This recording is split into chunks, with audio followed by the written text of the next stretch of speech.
C'est-à-dire qu'on fait un séminaire en Europe où on réunit des gens qui habitent loin avec un consultant. On prend une place centrale. Hein. Oui, pas, je veux dire, mais centrale, mais il y a quand même un peu d'espace entre les. Ouais. C'est une place centrale, mais les gens habitent quand même un peu loin. Tu prends un consultant, on était même deux, et tu m'as dit ça. Tu m'as dit il faut qu'on termine à 15h. À 15h, ah bon, pourquoi ? Parce que j'ai karaté. Et c'est pas pour un séminaire qui se passe toutes les semaines. C'est un séminaire qui était rare. Tu aurais pu louper le karaté ce jour-là. En fait, tu vois, on aurait pu se dire. Ouais, pour une fois, je loupe le karaté. Et tu l'as pas fait. Et moi, je pense que c'est vraiment important que tu l'aies pas fait. En fait, que tu nous aies imposé ta contrainte. J'imagine que les autres, peut-être d'autres, sont rentrés chez eux. Et nous, on est plus tôt. Moi, je suis rentré chez moi plus tôt. J'étais très content que t'aies karaté. Et je trouve ça vraiment intéressant comme, pour moi, c'est un rapport aux priorités que trop de gens s'interdisent.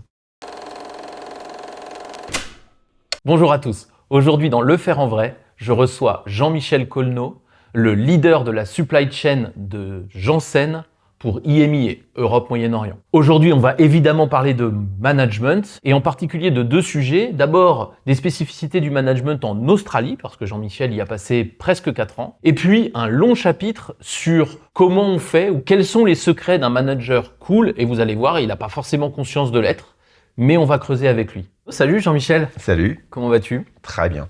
Ça me fait plaisir de te voir. C'est partagé. Puis de te voir en France parce que toi, tu es résident de Bruxelles. Oui, tu es venu pas spécialement pour nous, mais presque. Mais presque. Quand tu as vu ta fille, elle est quand même au-dessus en termes d'importance. Et puis surtout, on s'est pas vu pendant quelques années puisque tu revenais d'Australie. Qu'est-ce que tu fais aujourd'hui ? Dans quelle boîte tu travailles ? Si tu peux te présenter en quelques mots. Oui, très bien. Alors actuellement, moi je suis en charge de tout ce qui est distribution, service client et transport pour le laboratoire Janssen Pharmaceutique. Donc c'est la raison pour laquelle je suis basé à Bruxelles, parce que Janssen est originalement une boîte belge. Et ça va faire à peu près un peu plus de 20 ans que je suis chez Johnson & Johnson. Moi, je suis pharmacien à la base, mais j'ai toujours travaillé en supply chain dans différentes entreprises. Mais là, dernièrement, ça fait 20 ans. Et chez Johnson & Johnson, j'ai travaillé d'abord dans le medical device pendant 10 ans. Medical device, donc c'est le matériel médical. Ouais, pardon, en français, oui. Et après, j'ai travaillé dans des cross-secteurs, puisque Johnson & Johnson était divisé en 3 secteurs. La partie FMCG, la partie des produits grand public. Voilà, donc c'est des marques qu'on connaît tous, c'est des Neutrogena, Diafine. Exactement. Le petit Marseillais. Petit Marseillais. Donc il y avait ça. Il y avait les dispositifs médicaux avec les fils de suture, des prothèses de hanche, de genoux, etc. Ouais. Et la partie pharmaceutique, qui sont les produits pharmaceutiques. Les médicaments pour le coup. Voilà. Et depuis 2 ans, je suis en charge de la distribution pour tous les produits pharmaceutiques. Mais ça veut dire que donc, pour faire hyper simple, tu organises le fait que les produits pharmaceutiques, une fois qu'ils sont produits, soient transportés là où on a besoin des clients. Exactement. C'est-à-dire que mon job commence dès l'instant qu'on a une commande client. Ah oui. Et il se termine dès l'instant que la commande a été livrée. D'accord. Sur un secteur géographique qui part de l'Angleterre jusqu'à l'Afrique du Sud et du Portugal jusqu'à la Russie. Et du coup, pour faire ça, tu as des équipes ? Oui, j'ai une équipe d'à peu près de 380-400 personnes. Ça recouvre les services clients.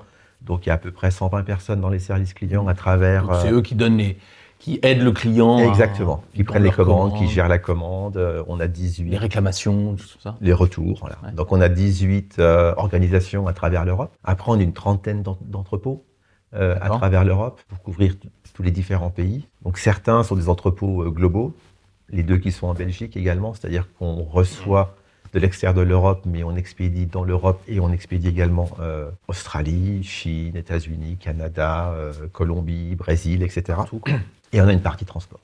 D'accord. Également. On fait sous-traiter, mais qu'il faut gérer quand même il faut s'en occuper, quoi. Exactement. C'est pas vous qui conduisez les camions, mais il faut s'en occuper. Et donc, du coup, tu as une carrière de 20 ans dans ces métiers-là, même si évidemment tu as progressé dans l'entreprise. Ouais. Tu as fait ça en France, en Belgique, et c'est là qu'on s'est rencontrés à ce moment-là, donc avant ton départ en Australie. Donc j'ai travaillé en France, en Belgique. Après, je suis revenu en France quelques années. C'est là qu'on s'est rencontrés, je pense. Oui, c'est ça. Ouais. Et après, j'étais arrivé à un point de ma vie où ma fille allait commencer l'université, mon fils allait rentrer en seconde. Je me suis dit, j'ai quand même fait pas mal de choses dans tous les segments de Johnson & Johnson.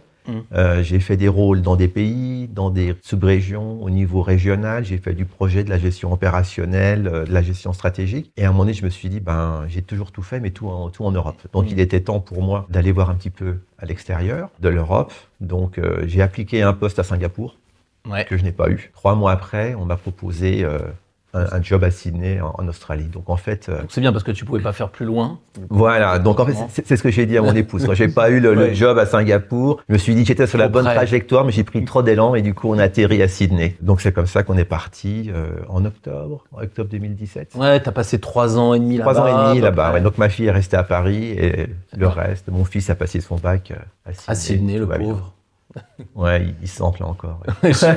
J'imagine. Et donc là, t'es revenu depuis 2 ans en 2 ans, deux à faire en 2 Belgique, ans, ouais. 2 ans en Belgique. Ce qui me vaut au moins le plaisir de pouvoir déjeuner avec toi de temps en temps, parce que Sydney, Exactement. c'était particulièrement compliqué. Et alors, juste, on va évidemment parler de management tous les deux, Ouais. comme pratiquement à chaque fois qu'on Ouais. se voit, on adore ça, on parle des équipes et puis il y a des choses hyper intéressantes qu'il faut que tu partages. Mais juste, petite parenthèse sur l'Australie. On sait où c'est, on sait que les gens ils font du surf et des barbecues, mais en termes de management, ça change quelque chose ou finalement c'est quand même un peu l'Occident, très loin, mais l'Occident. T'as ressenti une différence dans la façon dont les gens travaillent entre eux et se laissent manager ou se laissent pas manager? C'est un mélange assez particulier, c'est-à-dire que c'est l'Occident un peu éloigné. J'avais l'a priori de dire c'est un petit peu des Américains ou proches des Américains ou proches des Anglais, et en fait absolument pas. Dans leur culture, ils sont beaucoup plus proches des Européens qui peuvent être proches des Américains ou Des Anglais, ou des Anglo-Saxons. ou des Anglo-Saxons. Ça c'est la langue est anglo-saxonne, c'est sûr, Ouais. la façon de travailler, ils pensent process, donc tout ça, ça reste anglo-saxon, mais dans la culture, dans les relations au quotidien, ils sont infiniment plus européens. C'est-à-dire c'est quoi, plus chaleureux, Plus chaleureux, plus ouverts. La différence que moi j'ai vue par rapport à la France ou par rapport à la Belgique ou par rapport à d'autres pays européens, on a une tendance, nous, d'être beaucoup plus hiérarchiques, alors qu'eux, ils ne le sont pas du tout. D'accord. Mais alors, leur organigramme est plutôt très Assez étendu, à ramasser, et n'importe qui peut parler. Ça doit être plutôt agréable, non, du coup? Non, c'est très agréable. C'est un peu surprenant au début, Ouais. en disant mais pourquoi il va parler à machin. Normalement, il devrait vraiment parler avant. Donc il y a eu ça, qui a été très intéressant. L'autre chose qui a un petit peu un lien avec ce qu'on va discuter aujourd'hui, c'est la façon de prendre du recul par rapport. L'une de leurs phrases favorites, c'est no worries. Ah ouais. Alors personnellement, moi je commençais par être très inquiet quand eux me disaient ça, en disant qu'il va me le faire, il va pas me le faire et tout. Donc c'est vraiment très... C'est cool, quoi. c'est cool. Il y a quelque chose que j'aime bien chez les Australiens, comme j'adore chez les Belges également. C'est des gens sérieux, mais qui ne se prennent pas au sérieux. Ouais. Et je trouve qu'en France, il y a des gens sérieux, il y en a qui le sont moins, mais par contre, tout le monde se prend un peu trop au sérieux. Ah oui, d'accord, ouais. Non, mais après, c'est pour ça, nous, on s'entend bien aussi. Ouais, parce qu'on rigolait, mais...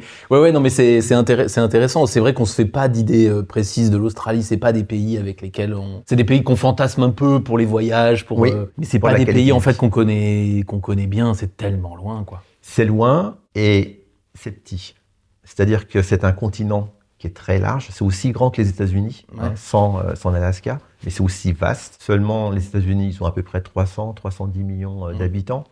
Là-bas, ils sont 24 millions. Ouais, puis sur une toute petite bande Sur de une terre. toute petite bande complètement à l'ouest. Mm. Ils habitent tous très à proximité de la mer, ce qui est très agréable.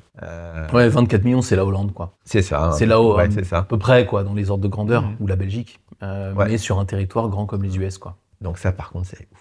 Ouais, ça c'est assez impressionnant, ouais. Ouais. Bon, et alors effectivement, il y a un lien, c'était pas prévu comme ça, mais il y a un lien avec ce que je voulais partager avec toi, c'est le côté un peu cool. Tu travailles dans un immense groupe. En France, on connaît peut-être pas tous Johnson & Johnson, mais c'est gigantesque. Ouais. Combien il y a de salariés dans le monde? Dans le monde, alors, Maintenant. avant la séparation avec la partie consumer, on était 130 millions.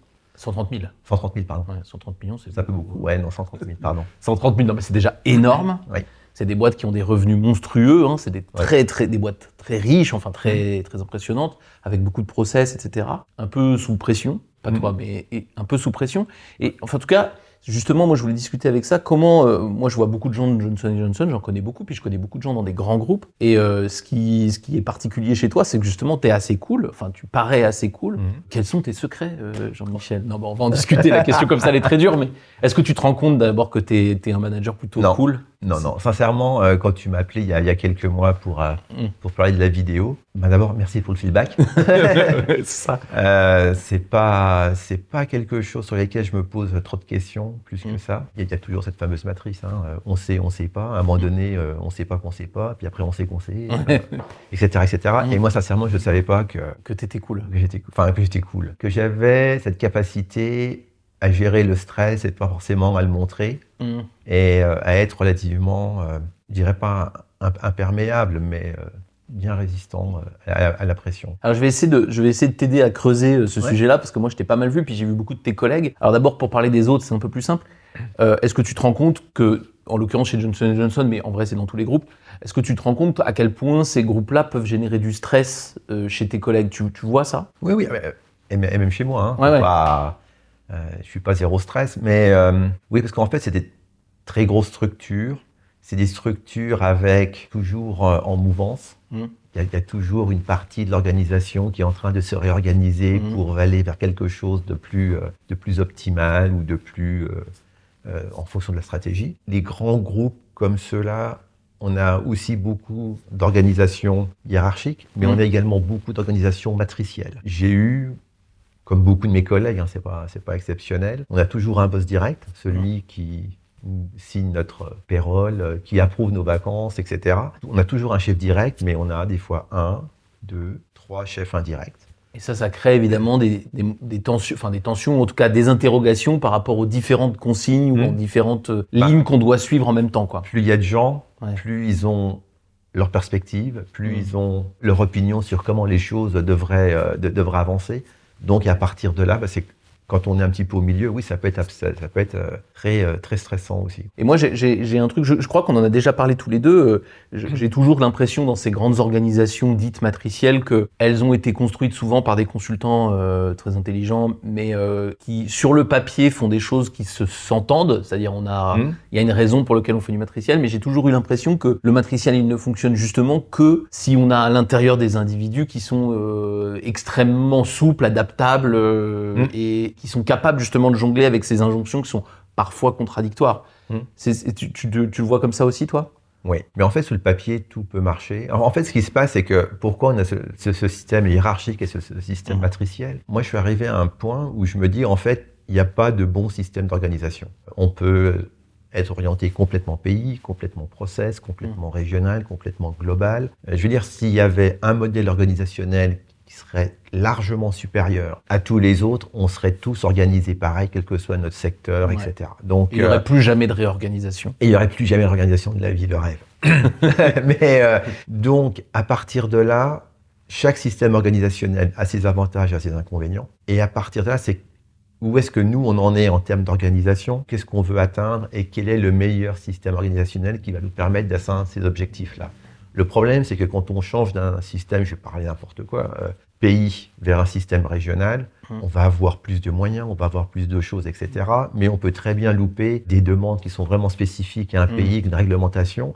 Donc en fait, on a toujours cette dualité, c'est comment faire que le régional ou le global continue à fonctionner, quand en même temps les pays ont de plus en plus de réglementations qui vont empêcher cette marge de manœuvre. Donc en fait, il faut en permanence faire du zoom in, zoom out. Et du coup, c'est ça qui est intéressant dans la gestion, je sais pas si c'est que la gestion du stress, mais la gestion de ces groupes-là, c'est que, comme tu dis, ça change beaucoup. On passe d'une organisation à l'autre, il faut s'adapter, il faut expliquer ça aux équipes, etc. Comment toi, tu fais pour expliquer aux équipes, essayer de leur donner je sais pas si c'est des conseils, des tips ou des choses pour qu'ils arrivent à s'y retrouver quand même dans quelque chose qui est quand même assez difficile à appréhender, honnêtement. Ça change tellement souvent que c'est compliqué quand même. Comment tu fais, toi, du coup, pour les accompagner là-dedans? Eh bien déjà, j'explique. Ce que tu as compris. Ce que j'ai compris, ce que je pense, ce qui est bien, tout ce que je viens de se dire en disant il n'y a pas de bon système d'organisation. Par exemple, quand je suis rentré il y a 2 ans, 6 mois ou quelques mois après, on changeait d'organisation. Et à chaque fois, faut expliquer j'explique aux équipes en disant on est organisé comme ça, on a gagné ça et ça et ça. On a progressé sur les 10 dernières années. Voici tous les sujets sur lesquels on a énormément progressé. Et on a progressé parce qu'on était organisé comme ça. Sur ce process, sur un process de distribution, sur un process service client. Donc, t'explicites les intérêts qu'il y a eu à ce qu'on vient de faire. Exactement. Je veux dire, il y a 10 ans, pourquoi il y a 10 ans, on n'avait pas de CRM. On avait un système téléphonique qui était archaïque, qui datait de Mathusalem. On n'avait pas de plateforme digitale. On n'avait pas, etc. Donc, tu listes tous ces changements et tu essaies d'expliquer. Et après, tu essaies d'expliquer, du coup, j'imagine... Exactement. Et là, aujourd'hui, on a ces technologies, on a les process, on a des gens beaucoup plus compétents et formés qu'on n'a jamais eu par rapport à 10 ans. Seulement, en même temps qu'on a fait ce cheminement-là vers là où nous sommes, on s'est détaché du business, On a oublié ça. Il y a quelques années, on était extrêmement fort là-dedans. Et pour retrouver ça, on va changer de système organisationnel. Alors, ce qui est important, c'est que dans les 3 ou 5 ans qui vont venir, il ne faut pas qu'on oublie tout ce sur quoi on a capitalisé les 10 dernières années. Ouais. Mais par contre, on sait que dans 5 ans, on sera complètement à avoir rattrapé le retard qu'on a pris sur certains sujets. Mais par contre, on va avoir de l'érosion, surtout sur les choses sur lesquelles on a capitalisé les 10 dernières années. Donc, tout le monde dit, ouais, on était là, on joue à un jeu de pendule. Et moi, je l'explique, en fait, c'est pas réellement un jeu de pendule. Ouais, c'est vrai, on était à gauche. On est peut-être passé à droite. Et c'est vrai qu'on va revenir à gauche, mais on va revenir à gauche plus haut que ce qu'on était avant. Pas exactement par le Voilà, même on revient pas exactement au même. En fait, on progresse un petit peu comme ça en quinconce. On tire des bords comme. Exactement. On va comme pas à la face voile. au vent, Voilà. comme à la voile. On va le mettre, il faut mettre.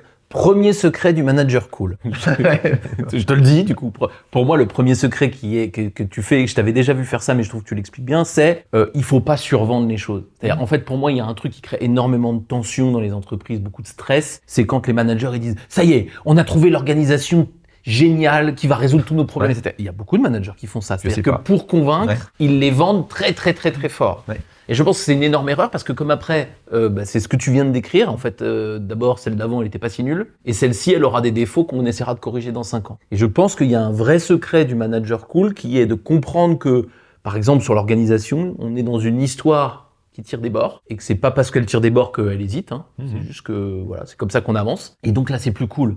Parce que du coup, dans 5 ans, tu pourras dire, bon, eh ben, on a été au bout de ça. On va repartir. Mais c'est logique. Il y a un côté cool dans cette façon du.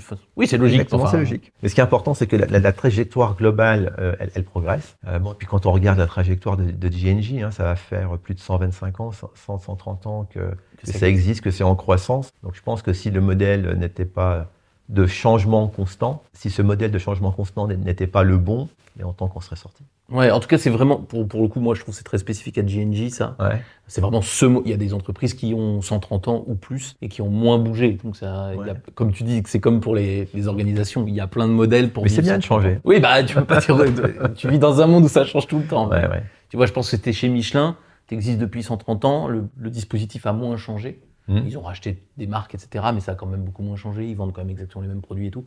Et ça marche quand même. Et c'est quand même une entreprise de renommée mondiale, tu vois. Donc, il y a plusieurs modèles. Mais bon, là, c'est bien. On tient un premier secret. Il y a une deuxième chose, moi, qui m'a toujours épaté chez toi. C'est, donc, tu as des responsabilités qui sont quand même élevées. Enfin, c'est des postes importants que tu occupes maintenant depuis au moins, puis que je te connais. C'est des postes importants. Celui-là, aujourd'hui, on l'a compris. Il est mondial. Il y a 400 personnes, etc. Enfin, j'ai toujours eu l'impression que tu avais des priorités personnel extrêmement élevé. Je sais pas s'ils sont. Enfin, pas dans le métier, je veux dire que tu laissais toujours une place à ta vie hors boulot extrêmement élevée par rapport à des cadres de ton niveau. Est-ce que tu laisses déjà une place, enfin, quelle place tu laisses à ta vie personnelle, familiale, sportive, tout ça? Ouais, alors, tout c'est intéressant. Mais je pense que si on veut être bien au travail, il faut être bien dans la vie, il faut être bien. Et c'est assez basique, il faut être bien dans son corps, dans ce qu'on mange, dans ce qu'on dort, bien à la famille, etc. Et ça, pour moi, tout le monde le dit, mais chacun le fait d'une façon différente, évidemment. Mais je pense qu'avant d'être être bon pour les autres, être bon pour l'entreprise, il faut déjà être bon pour soi, quoi. Donc, je dis souvent à mes équipes ou aux gens, des fois, qui me demandent conseil là-dessus, je dis, mais la première chose à faire, c'est tu vas commencer par être égoïste.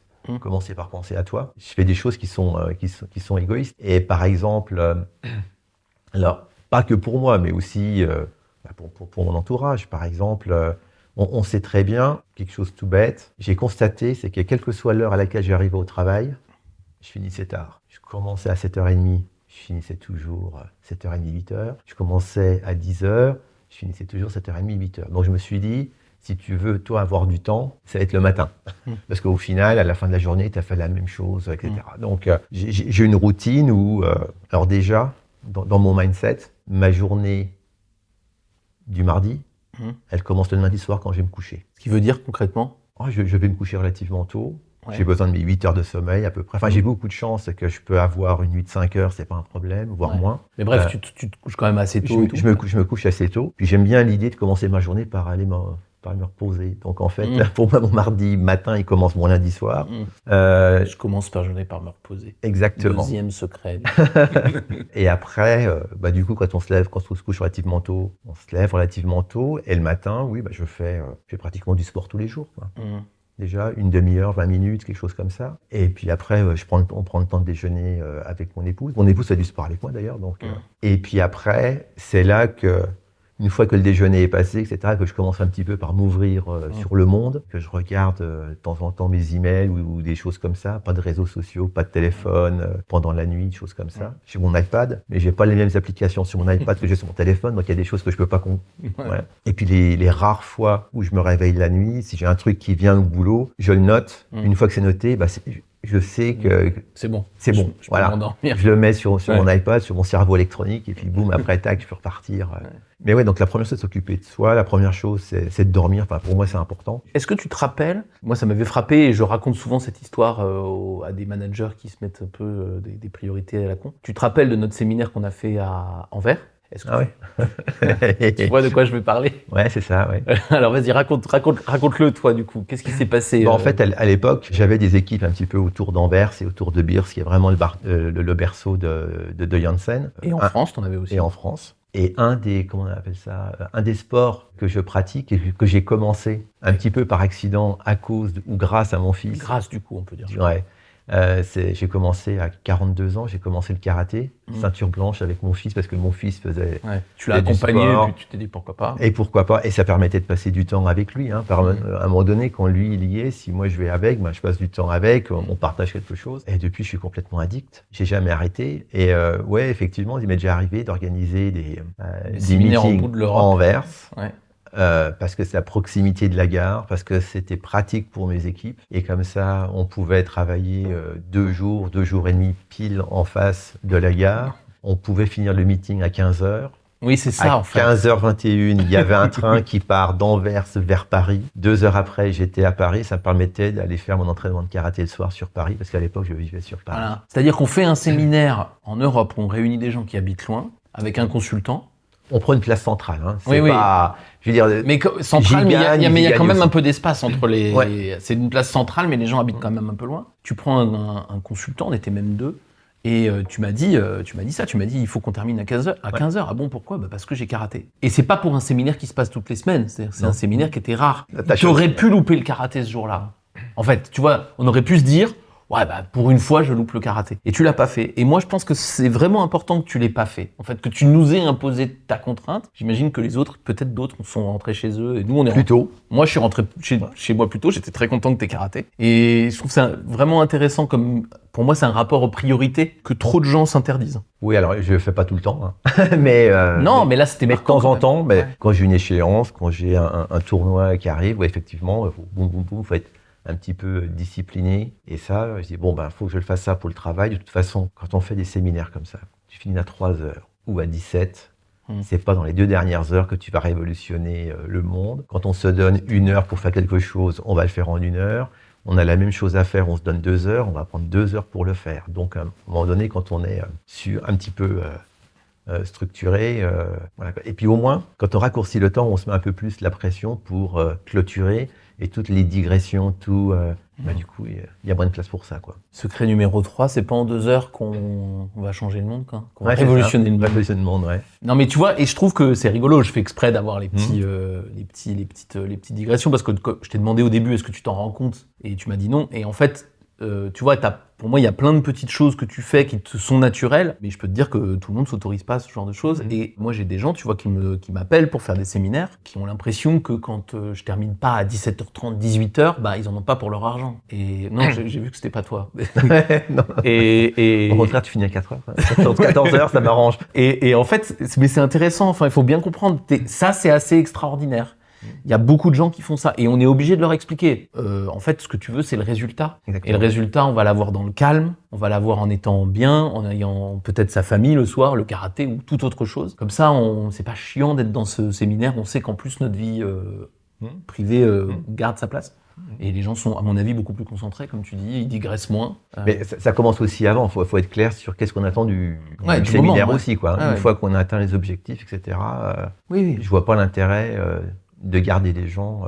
On peut tacler un autre sujet si on veut après, mais dès l'instant qu'on a atteint les objectifs, que stop, il n'y a pas besoin, et après on passe et on peut faire autre chose. Ouais, Voilà, donc en fait c'est cette balance-là. Mais bon, je le fais pas, hein, là, pour info, là, les 3 semaines prochaines, je vais pas pouvoir m'entraîner comme je veux, malheureusement, parce qu'il y a des déplacements, etc. Et là, sur lesquels j'ai un peu moins de contrôle, donc... Il y a beaucoup de gens qui disent, moi je veux de la qualité, etc., machin, etc.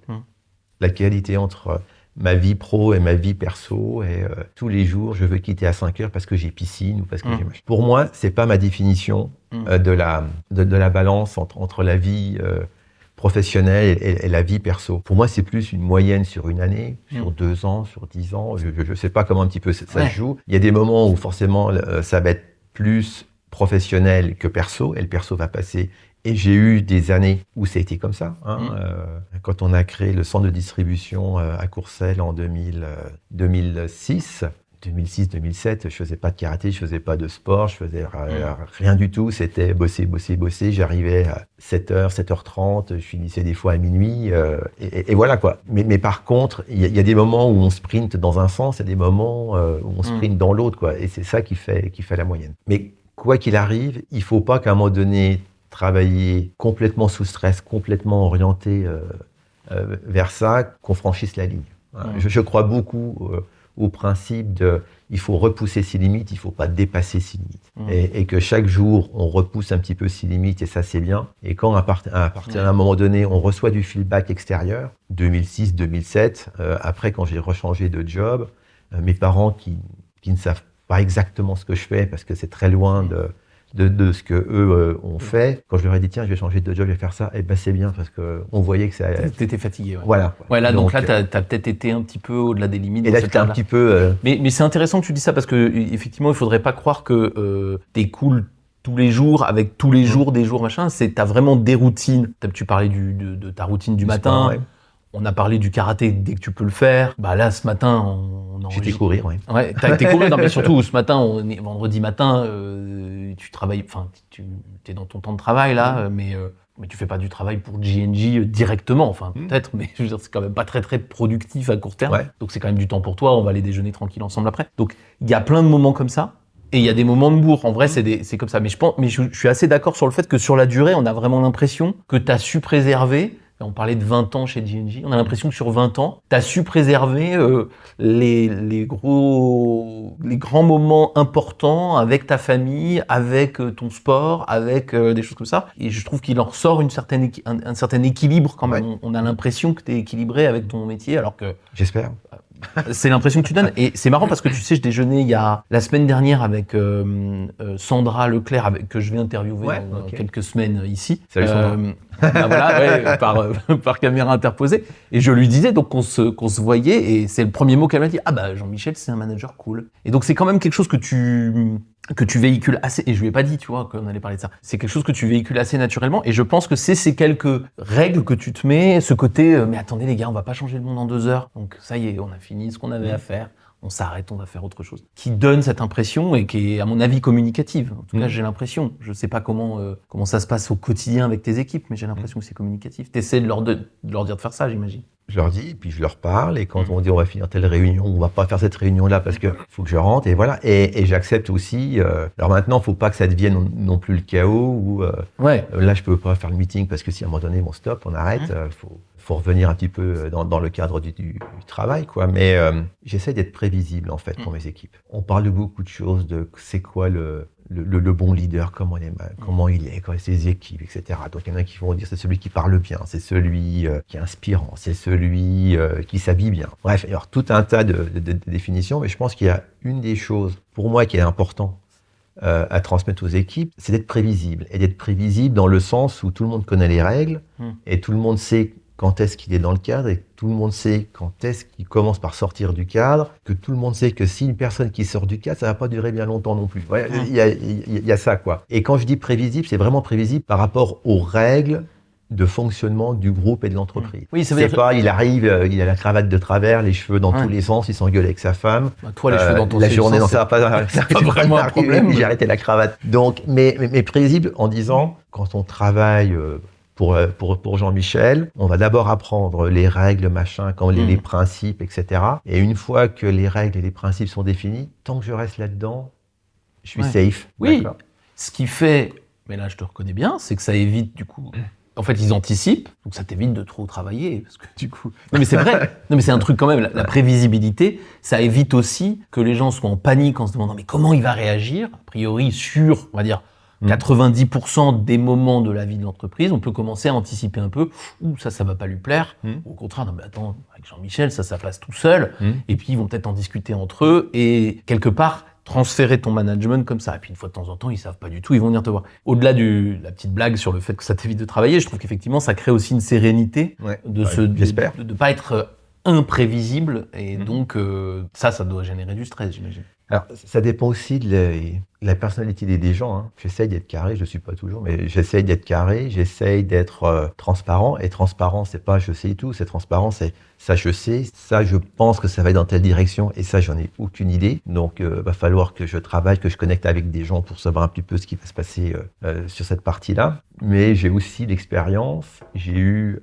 dans mes équipes des moments où des gens n'aiment pas ça. Ça arrive souvent ? Non. Non, parce qu'à la limite, un autre feedback que j'ai reçu hier de ma boss américaine, elle m'a dit « You are talent magnet ». Ça veut dire que les gens veulent venir. Donc en fait, quand j'ai un poste d'ouvert, j'ai pas trop de mal à... En fait, Tips numéro 4 du manager cool, être prévisible.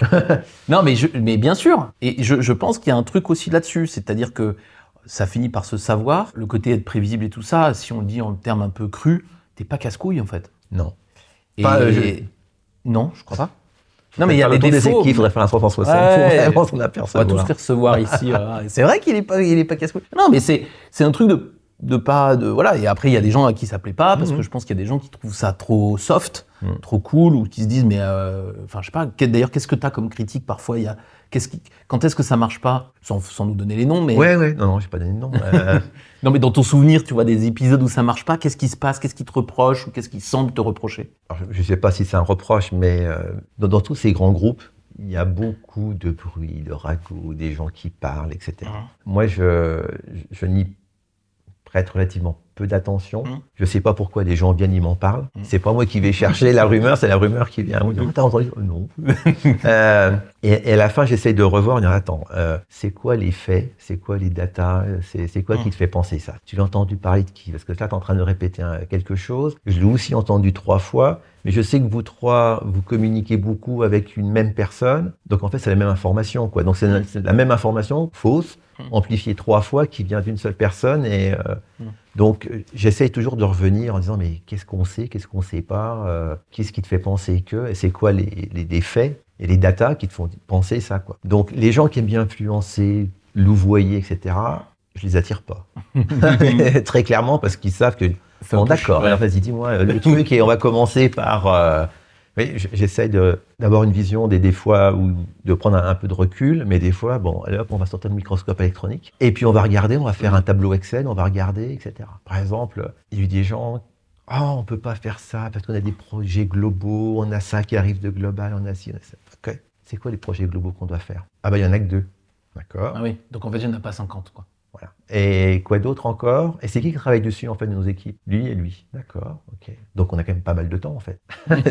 Donc, et c'est ça, je dis, revenir à la base. Enfin, revenir à la base. C'est jamais excitant, c'est jamais super inspirant, mais enfin... Mais ça calme les choses. Voilà. Et les gens sont un petit peu...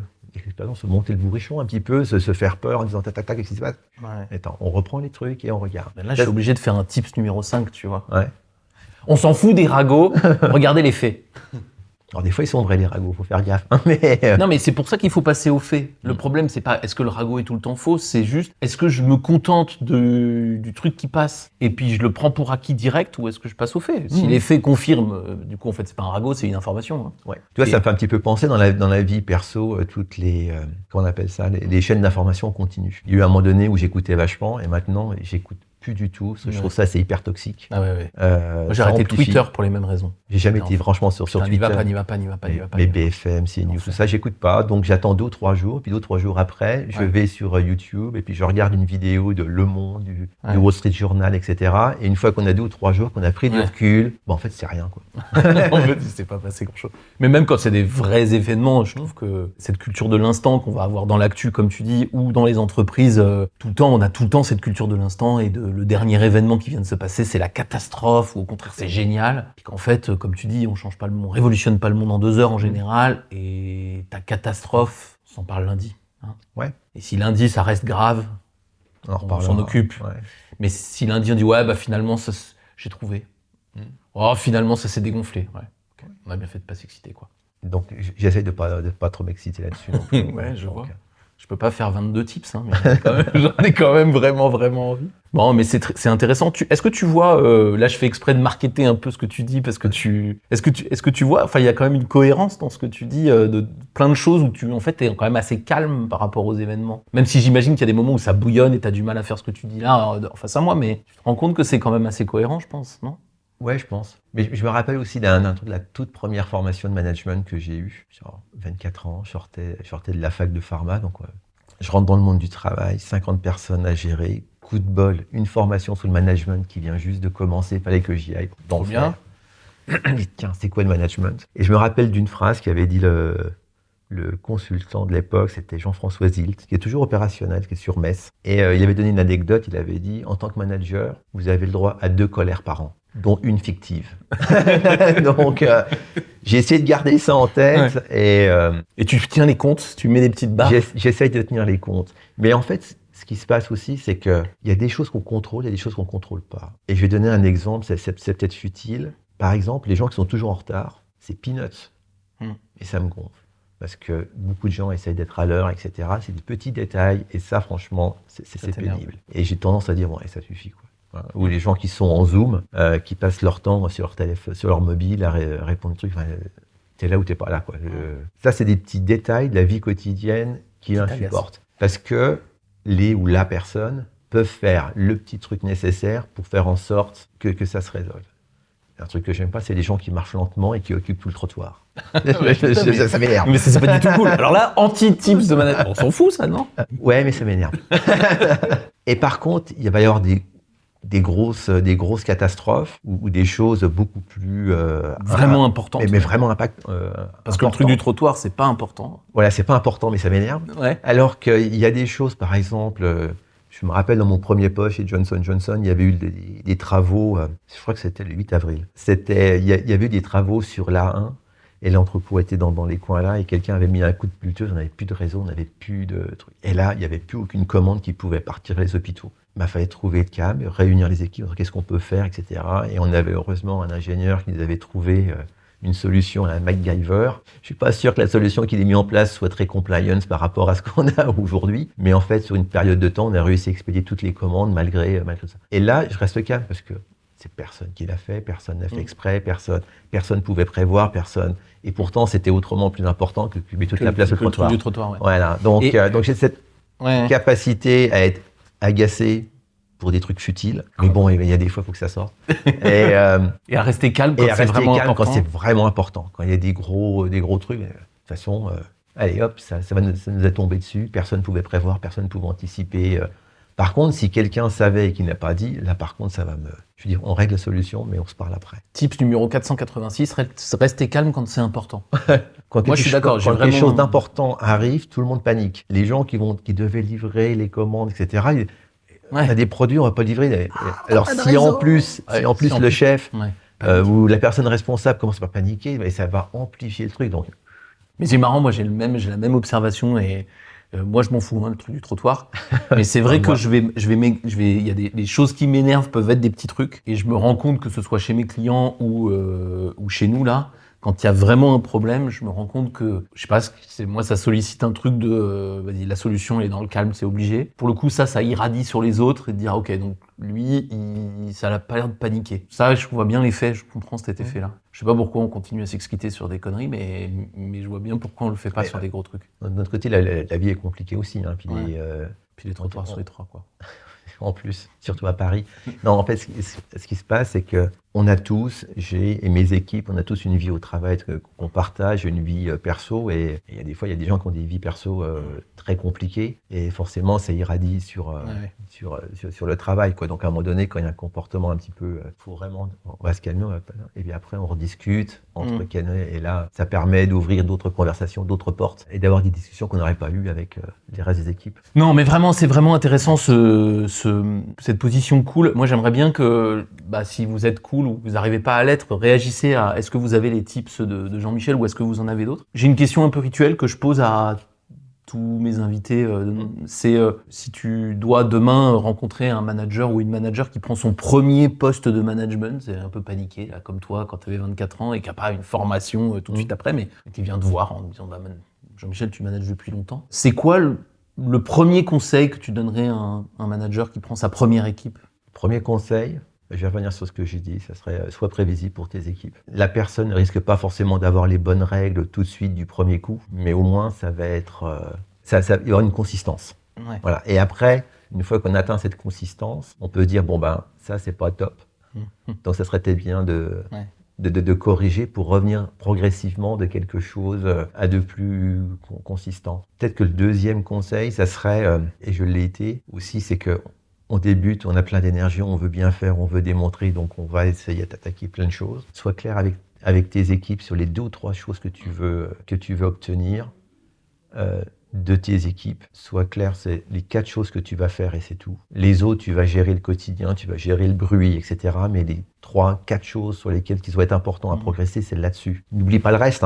C'est pas je fais les 4 et puis j'oublie tout le reste. C'est je fais les 4 dans un axe de progrès, et le reste, je le manage au quotidien pour gérer. Mais prédictivité, pour moi, c'est pas... Je garde ton premier point, et la réaction que j'ai sur le deuxième, ça me fait penser à quelque chose que j'ai jamais expliqué ici, c'est, je trouve que les gens font beaucoup la confusion entre les indicateurs et les priorités. Si on prend, un cockpit d'avion, il y a des dizaines d'indicateurs, des centaines peut-être même, mais il n'y a pas des centaines de priorités. Il y en a peut-être 3. Faut garder l'assiette, faut que les moteurs tournent, et puis la pressurisation de la cabine, j'imagine, je suis pas pilote. Et ça, je trouve que c'est vraiment important. Et c'est pas parce qu'il y en a que 3 qu'on n'a pas besoin de tout le reste. Le reste, ça nous permet d'anticiper que peut-être on va avoir un problème de cabine ou de trucs, ou de comprendre d'autres choses, des détails et tout. Donc c'est très important d'avoir tout ça. Mais moi, j'imagine que pour apprendre à piloter, on n'a pas besoin d'avoir les 100 tout de suite. On a besoin d'abord, on apprend sur des tout petits avions où il y a l'assiette, le moteur et même pas de pressurisation. Des ailes. Voilà, les ailes. Voilà. Si les ailes ont un problème, c'est un vrai problème. Non, mais tu vois, je trouve que les gens font beaucoup la confusion. Et ce deuxième conseil, c'est intéressant, c'est de se dire, je suis pas en train de te dire que tu jettes tout à la poubelle, je suis juste en train de te dire, il y a des choses qui te permettent de comprendre ce que tu es en train de faire, et là, tu peux en avoir des dizaines. Et puis, il y a des choses qui te permettent de faire comprendre, et là, il en faut 2 ou 3. Sinon, c'est un bordel sans nom. Enfin, moi, je serais paniqué dans un cockpit si on me dit pas, attends, tout ça, là. Tu vois ? Non, c'est clair, non. C'est vrai. Ouais. Un autre type, c'est d'écouter les gens et de comprendre pourquoi ils disent ça. J'ai pas honte de le dire, mais j'ai appris beaucoup de leçons de management de la part des syndicats. Il y a des syndicalistes qui sont revenus dans mon bureau au début en disant non, c'est pas comme ça, etc. Et je me suis dit, ah ouais, merde, il a raison. Merde, elle a raison. Donc, pourquoi s'intéresser à la raison pour laquelle il dit ça et pas forcément à la forme ou à l'idée elle-même. Exactement, ouais. C'est pas parce qu'il gueule ou que l'idée est un peu non finie qu'il faut pas s'intéresser à pourquoi ça, je suis d'accord. Mais vraiment se concentrer sur 3 ou 4 choses, revenir, communiquer. Ça me rappelle une anecdote au tout début de G&J. On devait faire une présentation à la personne la plus senior en Europe, point de vue commercial. Et moi, ça peut-être 2 ans ou 3 ans que j'avais mes slides pour mes objectifs pour l'année d'après, et j'avais 4 choses, comme toujours. Je fais jamais plus de 4 choses par an. Donc, et j'avais tous mes collègues qui passaient avant. Ils venaient avec des slides, avec des points, 12, 14, 15 objectifs. Exactement la description de ce que je viens de cockpit, faire. Il y en a un qui passe. Ok. Deuxième qui passe. Et moi, j'ai dit, mais j'ai un slide avec 4 trucs. J'ai des boules. Et il y a une chose qui m'a redonné du courage juste avant de présenter, c'est qu'après 3 présentations où tout le monde présentait ses indicateurs, le company group chairman de l'époque fait, avant d'aller vers la présentation de Jean-Michel, j'ai juste une question. Vous avez tous 15-20 objectifs par an. Vous faites comment pour gérer vos équipes? Parce que moi, j'y arrive pas. Hein. Vous dites au mois de janvier, je fais ça, en février, je fais ça, en mars, je fais ça, etc. Et ça m'a rassuré. Alors, moi, j'ai 4 trucs, moi. Un par trimestre. Ça fait 3 tips. Il est gâté, notre jeune manager. Merci beaucoup, Jean-Michel. Le plaisir était pour moi. On se retrouvera bientôt pour une nouvelle vidéo Le Faire en Vrai. Évidemment, vous pouvez retrouver Jean-Michel Colneau sur LinkedIn. Tu dois être sur LinkedIn. Ouais, j'y suis, ouais. Peut-être même sur d'autres réseaux sociaux. Pas très actif, mais... Moi, métier quand même. LinkedIn, Donc, vous pourrez retrouver Jean-Michel sur LinkedIn. En attendant, évidemment, commentez, partagez, essayez de nous donner d'autres tips. On en est à 486, donc si on pouvait atteindre les 500, ça serait vraiment génial. Merci beaucoup et on se retrouve bientôt pour une nouvelle interview. Merci.